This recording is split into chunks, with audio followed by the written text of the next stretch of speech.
नमस्कार मित्रांनो, राज्यातील नवीन घरकुलाच्या प्रतीक्षेत असलेल्या लाभार्थ्यांसाठी, आपल्या घरकुलाच्या मंजुरीच्या प्रतीक्षेत असलेल्या लाभार्थ्यांसाठी अतिशय दिलासादायक आणि आनंदाचा असा अपडेट आहे।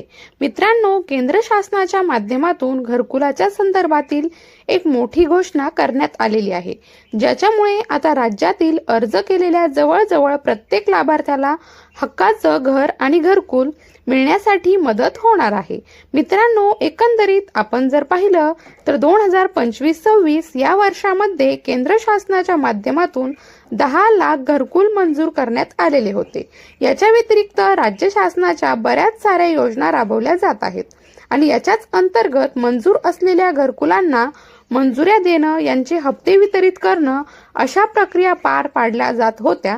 आणि याच्याच मध्ये आता केंद्रीय ग्रामीण विकास मंत्री तथा कृषी मंत्री शिवराज सिंह चौहान यांच्या माध्यमातून देवेंद्र फडणवीस यांना पत्र लिहून एक महत्त्वाची अशी माहिती देण्यात आलेली आहे। मित्रांनो, एकंदरीत 2025-26 मध्ये राज्यामध्ये 10,29,000 घरकुल मंजूर करण्यात आलेले असून येत्या 5 वर्षांमध्ये केंद्र शासनाच्या माध्यमातून अतिरिक्त 2 करोड घरकुल देण्याचं उद्दिष्ट हे घेण्यात आलेलं आहे।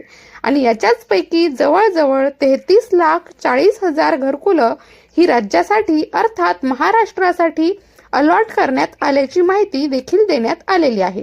तर म्हणजेच काय, एकंदरीत जे काही उद्दिष्ट आहे हे उद्दिष्ट राज्यासाठी 33,40,000 घरकुलाचं देण्यात आलेलं आहे। मित्रांनो, मोठ्या प्रमाणात लाभार्थी प्रतीक्षेत आहेत आणि मोठ्या प्रमाणात आता हे लक्षांक देण्यात आल्यामुळे जे काही घरकुलाच्या सर्वेक्षण केलेले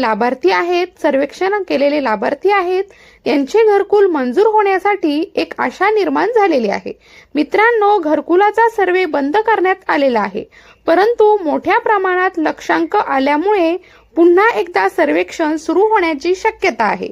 याच्या संदर्भातील जे अपडेट येतील ते अपडेट आपण नक्की घेण्याचा प्रयत्न करणार आहोत। मित्रांनो, एकंदरीत केंद्र शासनाच्या माध्यमातून मंजूर करण्यात आलेले उद्दिष्ट देण्यात आलेली 33,40,000 घरकुले, याच्या व्यतिरिक्त राज्यामध्ये रमाई आवास असेल, शबरी आवास असेल, यशवंतराव घरकुल योजना असेल किंवा अहिल्यादेवी घरकुल योजना असेल, पारधी आवास योजना असेल किंवा इतर बऱ्याच साऱ्या योजना राबवल्या जात आहेत, ज्याच्यामध्ये ओबीसी साठी नव्यानं सुरू करण्यात आलेली मोदी आवास योजना असेल, अशा प्रकारच्या महत्त्वाच्या योजनांमधून देखील घरकुलं दिली जातात।